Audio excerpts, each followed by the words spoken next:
구약시대 율법과의 관계를 말씀하심으로써 예수 그리스도께서 율법의 완성이시요 또 율법이 그림자였다면 그 그림자의 본체이신 예수님이시다라는 것을 말씀을 하고 있습니다. 구약시대 때는 정말 율법을 가지고 신앙생활을 한다는 것이 쉬웠을까요? 어려웠을까요? 어렵죠. 율법도 알아야 되고 또 율법의 의무를 지켜야 돼요. 법이니까 지켜야 돼요. 율법 중에서도 10계명이 있습니다. 10가지 계명이 있어요. 10가지밖에 안 되는데 그 10가지 정도야 잘 안 되더라는 거예요. 그것마저도 쉽지가 않더라는 거예요. 어떤 부자 청년이 예수님을 찾아왔습니다. 내가 어떻게 해야 영생을 얻으리까? 어쩌면 이 청년은 자기는 자신 있었던 마음을 갖고 왔을지도 몰라요. 그러자 예수님께서 계명을 지켜라. 그러자 이 부자 청년이 자신 있게 말합니다. 그거요? 제가 잘 지키고 있죠. 그거라면 저 자신 있습니다. 그때 예수님께서 너의 재산을 팔아서 가난한 자들에게 나누어 주고 나를 따르라. 그러자 이 부자 청년이 근심하며 돌아갑니다. 뭔가 희한한 답을 얻고 가고 싶었는데 근심을 안고 돌아가고 말았어요. 왜요? 자기는 율법 10계명을 잘 지켰다고 생각했거든요. 네, 여기에는 나는 자신 있다. 그래서 예수님 앞에 그거 자랑해야지. 그럼 칭찬받겠지 라고 생각했을지도 모르겠어요. 그런데 전혀 그렇지 못했습니다. 근심을 안고 돌아갔어요. 겉으로는 율법을 지켰어요. 계명을 지켰어요. 누가 봐도 이 부자 청년은 박수를 보낼 만큼 아주 규칙에 완전한 사람. 그런데 예수님께서는 그의 중심을 보신 거예요. 그 중심 안에는 여전히 탐심이 있고 그 중심, 하나님 겉으로는 계명을 지키면서 하나님을 사랑하는 모양새는 다 가지고 있었는데 그의 중심에는 진정 하나님을 사랑함이 예수님 눈에 안 보였던 겁니다. 율법 지키는 것이 쉽지가 않습니다. 그럼에도 불구하고 구약시대 율법은 유일한 신앙생활의 안내서이고 절대적인 신앙의 권위를 가졌던 하나님의 말씀이었다는 사실입니다. 워낙 중요하다 보니까 오랜 세월 동안 모세가 율법을 받아서 제정한 이후에 예수님이 오실 때까지 이 율법이 이스라엘 백성들의 모든 신앙생활의 규범이었어요. 그러니 얼마나 그 권위가 대단했겠습니까? 얼마나 중요했겠어요. 그리고 얼마나 오랜 세월 동안 그 율법이 그들의 삶을 지배하고 있었겠다는 겁니다. 그래서 율법이 이스라엘 백성들의 콘크리트처럼 틀로 짜여질 정도로 딱딱하게 굳어진 그런 상태가 되어졌다라고 하는 사실입니다. 네. 율법이 그들에게 얼마나 감동을 주느냐, 율법이 얼마나 그들에게 깨달음을 주느냐, 이건 그렇게 중요하지 않았어요. 지켰냐 안 지켰냐, 그대로 살았냐 안 살았냐, 이것만 갖고 그들은 나 믿음 좋아 안 좋아, 이게 기준이 되어 있었던 겁니다. 오늘 본문에서는요, 그 율법의 권위, 그 율법의 틀, 그 율법의 콘크리트를 깨뜨리고 있는 거예요. 깨뜨리고 그곳에 예수 복음을 심으려고 하는 겁니다. 아멘. 율법의 그 딱딱한 튼튼한 틀, 콘크리트를 깨뜨리는 거예요. 이게 깨뜨려져야 그게 예수님이 심어질 수 있기 때문입니다. 그런데 오늘날 성도들은 다시 또 신앙생활의 틀을 만들어 놓고 그것만 지키면 다 되는 것처럼 종교의 틀 속에서 신앙생활을 하려고 합니다. 말씀이 감동을 주지 않아도 괜찮아요. 성령님의 감동이 없어도 괜찮아요. 깨달음이 없어도 전혀 문제될 것이 없는 틀에 짜여진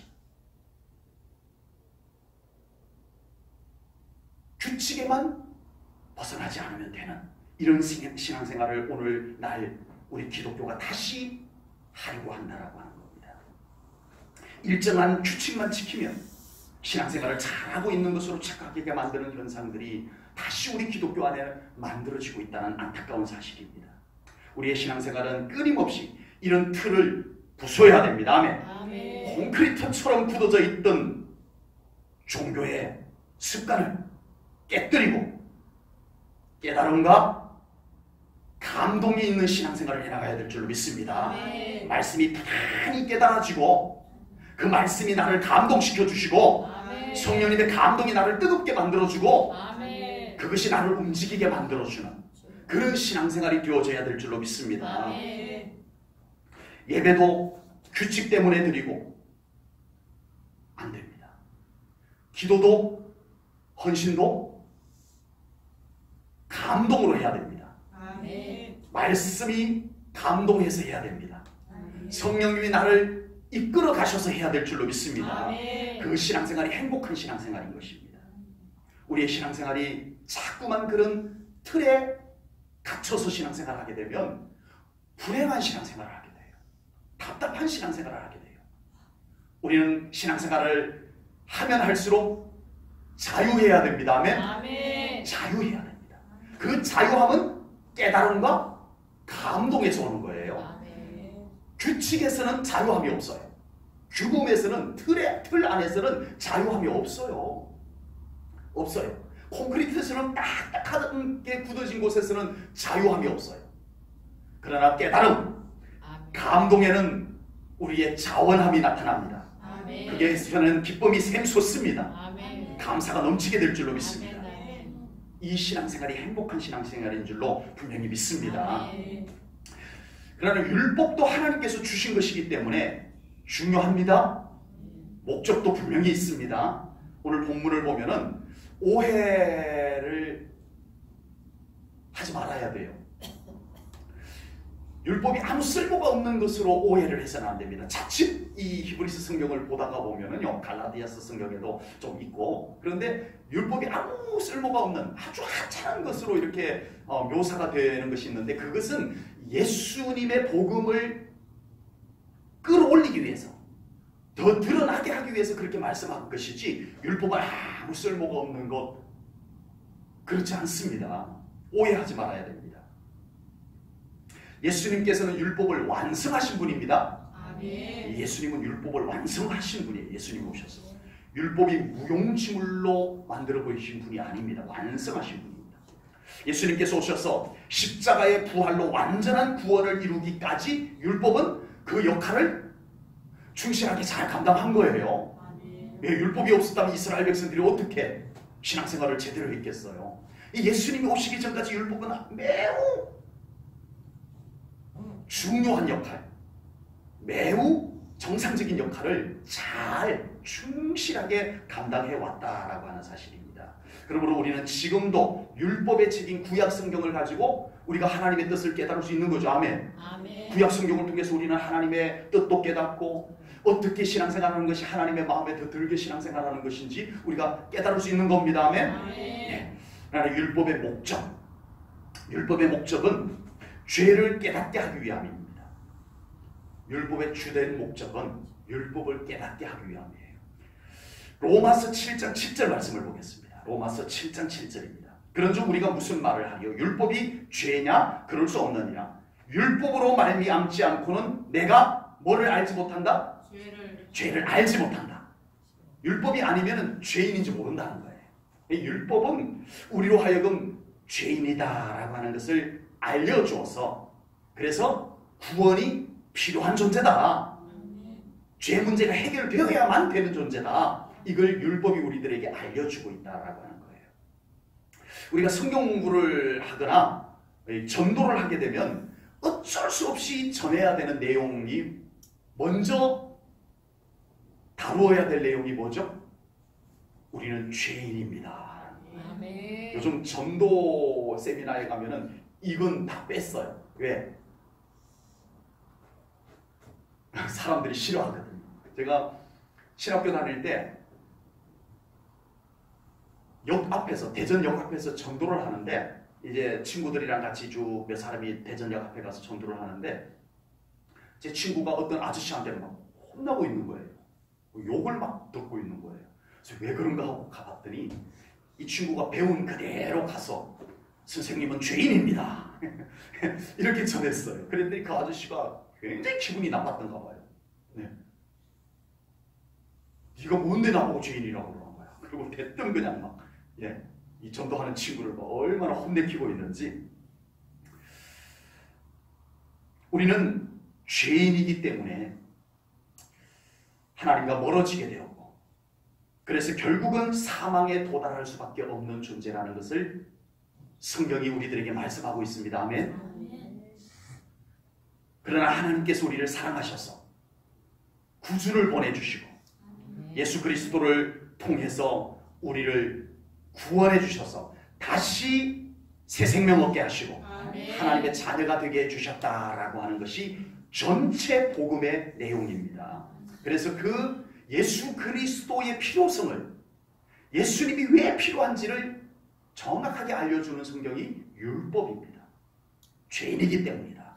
우리 죄가 사함을 받아야 되기 때문이다. 이것이 율법이 우리들에게 알려주는 내용입니다. 구약의 그 두꺼운 책, 구약의 그 많은 내용이 우리로 하여금 죄인임을 말씀하고 있다는 사실을 우리는 깨달아야 됩니다. 구약 성경에 보면은 정말 추하고 더러운 내용들이요 얼마나 많이 기록되어 있는지 모릅니다. 하나님의 말씀인데 정말 성경에 기록이 안 되었으면 좀 좋겠다는 그런 내용들조차도 구약 성경에 그대로 다 기록이 되어져 있어요. 그러나 이 모든 죄악의 소산물인 추하고 더러운 이야기들이 구약 성경 속에 그대로 기록이 된 것은 바로 우리는 어쩔 수 없는 죄인이다. 죄인이다. 이걸 말씀하고 싶은 겁니다. 그래서 우리에게는 하나님의 긍휼하심이 필요하고 그래서 우리에게는 하나님의 구원이 절대적으로 필요한 존재다라고 하는 것을 구약 성경, 율법의 성경은 계속 말하고 있는 겁니다. 이 진리를 모르는 성도님들은 아무도 없습니다. 다 압니다. 그러나 오늘 성도들의 신앙생활 속에는 구약에서 그토록 외치는 메시지가 이제는 메아리 치지 않고 있습니다. 아득하게 사라져버리고 있습니다.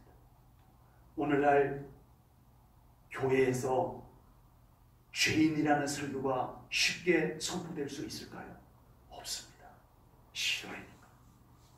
그럼에도 불구하고 성경은 여전히 우리들에게 죄인이라 그래서 예수님이 필요하다 이렇게 말씀하고 있는 중입니다. 이제 우리는 예수 그리스도를 통해서 죄에서 완전한 속죄를 받은 의인이 된 줄로 믿습니다. 그렇지만 우리가 혹시라도 죄인이었음을 까마득히 잊어버리고 사는 우리의 신앙생활은 안 되겠다라고 하는 겁니다. 우리에게는 하나님의 구원의 은총이 얼마나 놀라운 은총인지 가슴 벅차게 떠올라야 될 줄로 믿습니다. 예수님이 우리의 죄를 사하시고 우리를 구원하여 주신 구원의 은총이 얼마나 놀라운 은혜인지 우리는 가슴 참이게 우리의 가슴에 뭉클뭉클 떠오르는 신앙생활이 되어야 할 줄로 믿습니다. 우리는 계속 신앙생활을 오랫동안 했지만 이미 구원받아서 하나님의 자녀가 되었고 우리는 천국에 갈 자신이 있지만 그럼에도 불구하고 그 구원의 은총에는 우리가 끊임없이 감사하고 찬양하는 신앙생활이 되어야 할 줄로 믿습니다. 율법의 또 다른 목적은 죄인이니까 어떻게 살아야 할까? 진리의 길, 구원의 길로 인도하기 위한 것이 율법의 목적입니다. 갈라디아서 3장 24절을 보겠습니다. 갈라디아서 3장 24절입니다. 이같이 율법이 우리를 누구께로 인도하시고? 그리스도께로 인도하는 초등교사가 돼요. 여기서는 율법을 초등교사라고 했어요. 유치원교사 같다. 초등교사가 되어 우리로 하여금 믿음으로 말미암아 의롭다함을 얻게 하려 함이라. 아멘. 율법 그 자체가 구원을 주는 것은 아닙니다. 율법 그 자체에 구원이 있는 것은 아니에요. 율법을 통해서 우리가 죄인이라는 것도 깨닫고 그래서 어떻게 해야 할 것인지 질문을 갖게 만들고 그 질문에 대한 해답으로 예수 그리스도를 만나고 믿고 그래서 드디어 우리는 죄의 사함을 받고 구원을 받게 되는 이 안내가 바로 율법을 통해서 이루어지게 되는 줄로 믿습니다. 아멘. 구약시대 때는요. 율법 그 자체의 목적을 뒀어요. 율법 그 자체, 율법을 지키는 그 자체의 의의를 두고 목적을 두고 그랬었어요. 그래서 율법을 지키기만 했지 그 율법을 통해서 끊임없는 자기의 믿음을 깨닫고 자기 자신의 신앙생활을 깨닫고 감동을 받고 이런 신앙생활이 되지를 못했습니다. 그래서 예수님께서요 그 율법주의자들 특히 바리새인들 가장 경건한 바리새인들입니다. 가장 경건한 바리새인들 율법에 철두철미한 바리새인들을 앞에 두고 예수님께서 이렇게 말씀하신 적이 있었어요. 마태복음 15장 8절입니다. 마태복음 15장 8절에 보니까요. 이 백성이 지금 이 바리새인들을 앞에 놓고 바리새인과 서기관들을 앞에 놓고 이 말씀한 거예요. 이 백성이 입술로는 나를 공경하되 뭐는 멀도다? 마음은 중심은 나에게서 멀도다.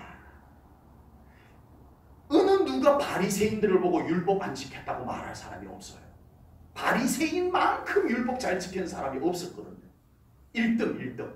율법을 정확하게 잘 알고 율법을 가장 잘 지킨 사람 1등이 누구라고요? 바리새인, 서기관. 그런데 예수님은 오히려 정작 그들을 향해서 입술로는 하나님을 제대로 공경하는 것 같은데 그 마음은, 그 중심은 하나님께로부터 멀도다. 이걸 보신 거예요. 율법을 지키기만 한 거예요.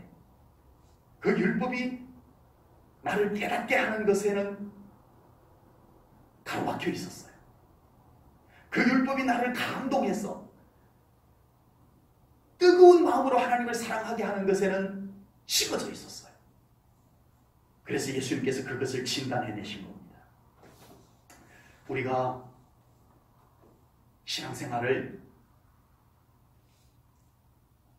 규칙보다 더 중요한 것은 깨달음입니다. 아멘. 아멘.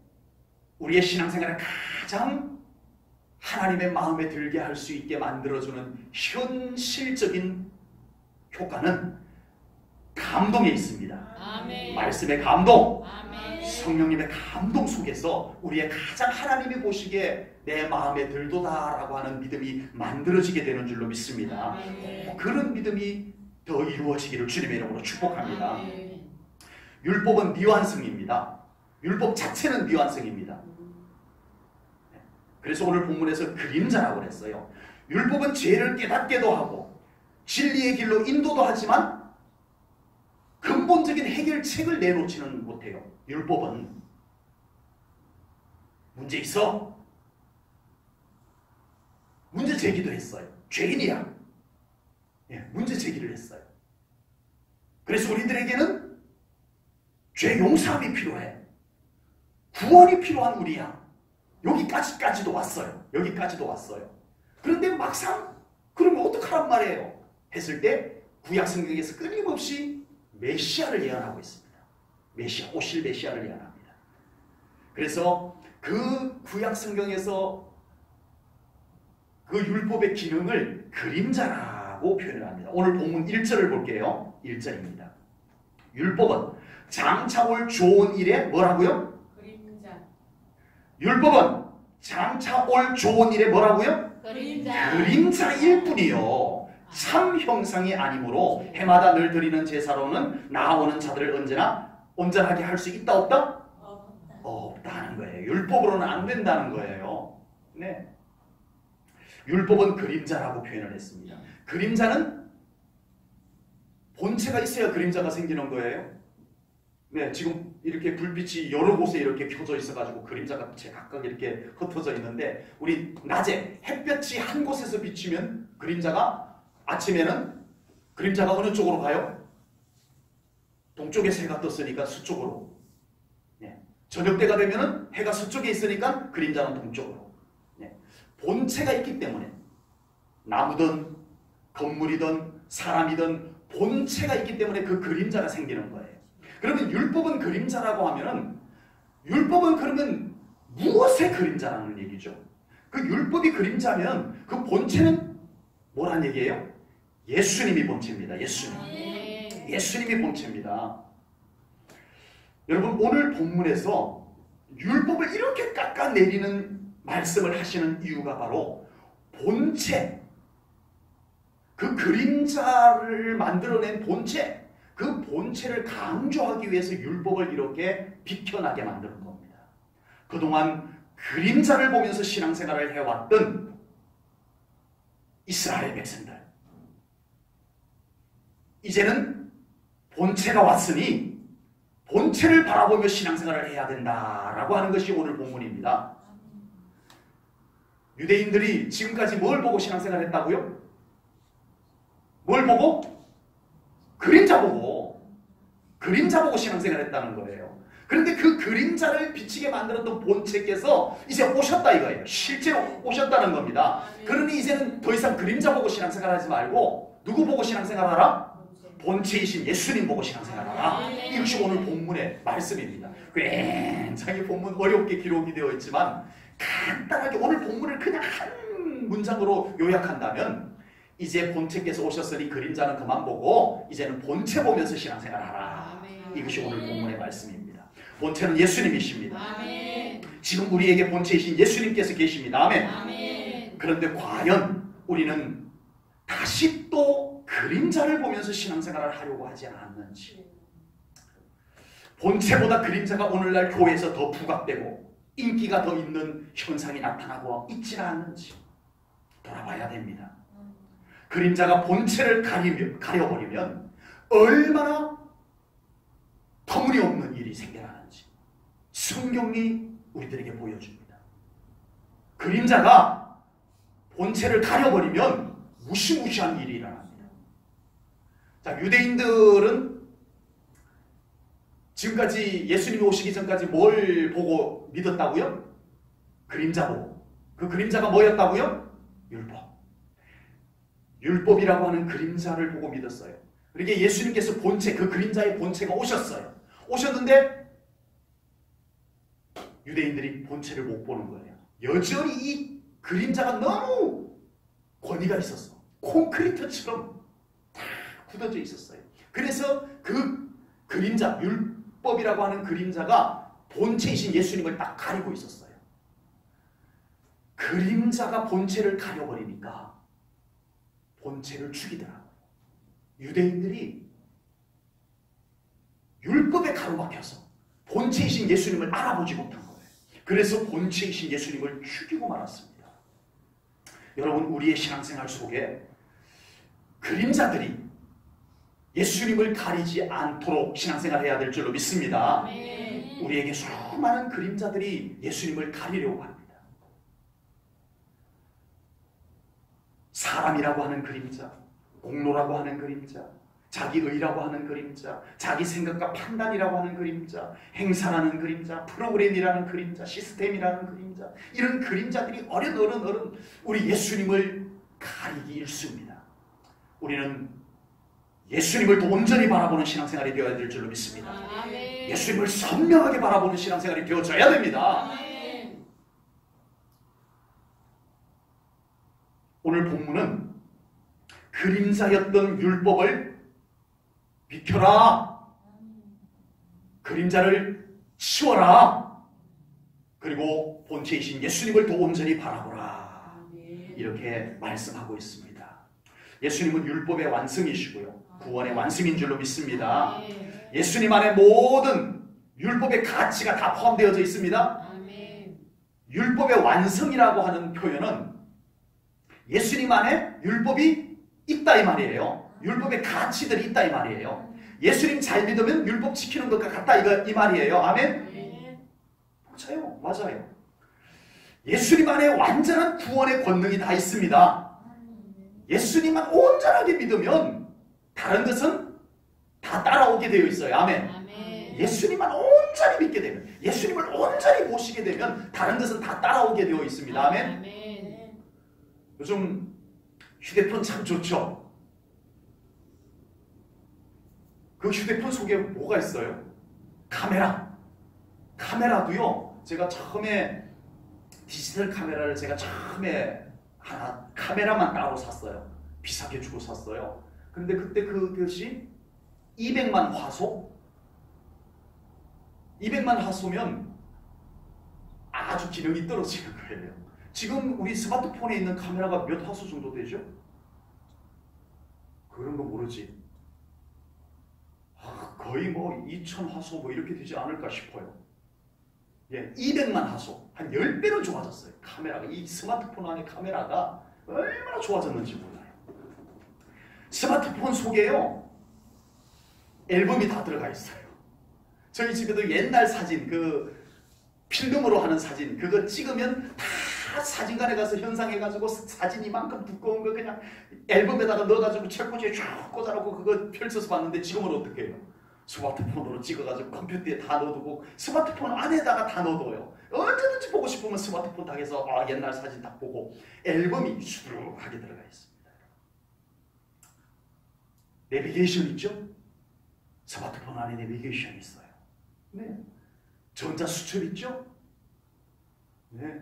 옛날에 공부 좀 하려고 전자수첩 따로 사가지고 사용하기도 했었는데 이제는 스마트폰 안에 다 있어요. 또 메모장, 일정, 알람. 저는 요즘 신용카드 안 갖고 다닙니다. 스마트폰에 삼성 페이가 있어가지고 신용카드 역할을 다 해요.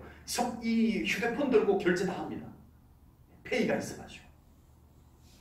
좋죠. 계산기 있죠. 녹음기 있죠. 성경 있어요. 성경. 스마트폰 속에 성경 있어요. 음악 듣기. 카세트 있다만 거 들고 다닐 필요 없어요. 스마트폰 하나 딱 들고 다니면 이어폰 딱 꽂으면 너무 선명하게 들립니다. 예, 저도 요즘 이 노안에 와가지고 작은 글씨 잘 안 보여요. 그래서 스마트폰 안에 제가 돋보기를 깔아둬가지고 어떤 때 필요할 때면 이제 돋보기 켜가지고 이렇게 확대해서 보기도 합니다. 대중교통 이용할 때 스마트폰으로 표 다 끊습니다. 예매 다 합니다. 스마트폰 갖고 예매 딱 하고 가서 버스에 탈 때, 기차 탈 때 스마트폰 딱 들고 가면 되는 거예요. 우와, 제가 지금 다 설명 못했어요. 예, 제가 모르는 것 수두룩하게 많은 우리 젊은 아이들 많이 알고 있습니다. 이 스마트폰 안에는 이거는 뭐 3분의 1도 안 되는 거예요. 어마어마하게 더 많습니다. 여러분, 예수님 안에 모든 완전한 것이 있음을 믿으시기 바랍니다. 아멘. 예수님 안에 모든 온전한 것이 있음을 믿으시기 바랍니다. 아멘. 예수님 안에 모든 아름다운 것이 있음을 믿으시기 바랍니다. 아멘. 예수님 안에 모든 축복이 있음을 믿으시기 바랍니다. 아멘. 예수님이면 안 되는 것이 없는 줄로 믿습니다. 아멘. 예수님이면 못할 것이 없는 줄로 믿습니다. 아멘. 예수님이면 아쉬울 것이 없는 줄로 믿으시기 바랍니다. 아멘. 예수님 완성입니다. 예수님 안에 다 있습니다. 아멘. 아멘.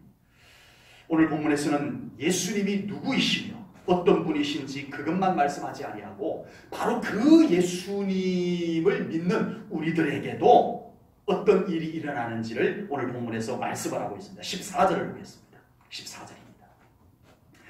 그가 거룩하게 된 자들을, 지금 우리를 얘기하는 거예요. 예수님을 믿고 구원 받은 자, 그가 거룩하게 된 자들을 한 번의 제사로 영원히 온전하게 하셨느니라. 아멘.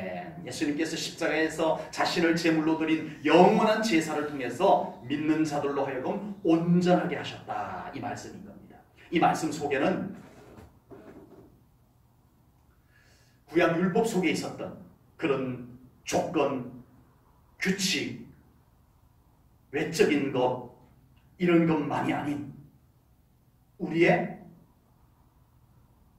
중심, 우리의 영혼, 심지어 우리의 DNA까지 온전히 예수님을 닮은 자로 변화시켜 주시는 능력이 예수님께 있음을 믿습니다. 그 말씀입니다. 우리가 예수님을 믿고 구원을 받고 성도로서 살아가는 삶이란 기독교인으로 입문한 것 이상입니다.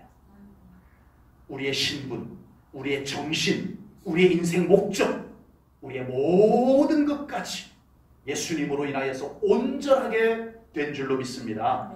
온전하게 된 줄로 믿습니다. 아멘. 오늘날 성도로서의 삶이 이 정도의 변화가 이루어지지 않고 신앙생활을 하게 되면 우리는 또 예수님과 분리되어질 겁니다. 그러나 이 예수님과 생명적 관계, 이 관계가 이루어진 믿음의 사람은 한순간도 예수님과 분리되는 것은 곧 죽음이다. 그렇게 믿으세요? 한순간도 예수님과 분리되는 것은 있을 수 없는 일이다. 이것이 예수님과 확실히 결속된, 생명으로 결속된 믿음의 현상입니다. 우리에게 이 믿음이 될 수 있기를 주님의 이름으로 축복합니다. 아멘. 잠깐의 분리도 있을 수 없는 믿음이 되기를 주님의 이름으로 축복합니다. 아멘. 그래서 이제는 이 구원의 언약을 이전 율법처럼 글자로, 문수로만 유지하는 것이 아니라 이제는 아예 믿는 자들의 마음과 생각에 새겨둔다. 아멘. 새겨둘 것을 말씀해 주셨습니다. 본문 16절을 보겠습니다.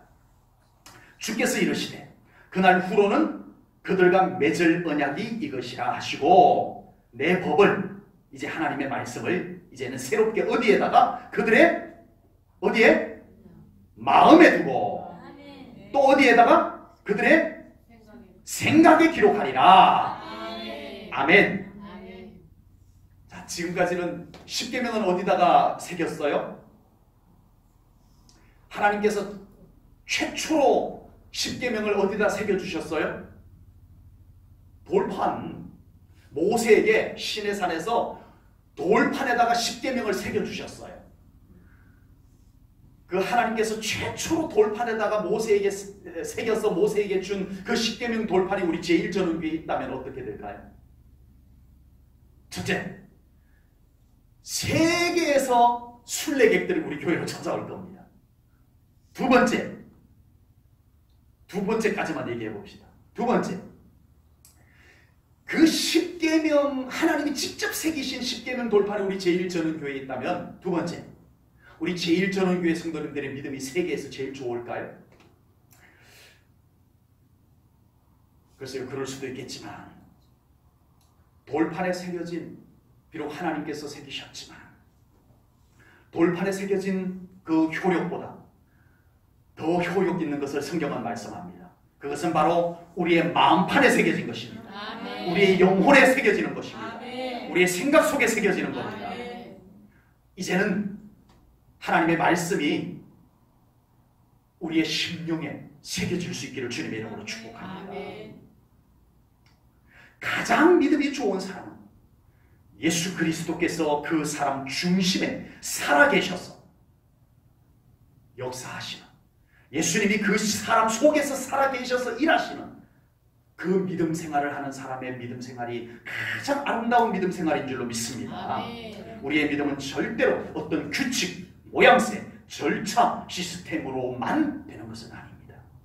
오직 그 사람 속에 예수 그리스도께서 주인으로 살아 계실 때 비로소 살아있는 믿음, 하나님 보시기에 온전한 믿음이 될 수 있는 줄로 믿습니다. 우리 제1전원교회 성도님들의 믿음이 오직 예수님 중심의 믿음이 되시기를 축복합니다.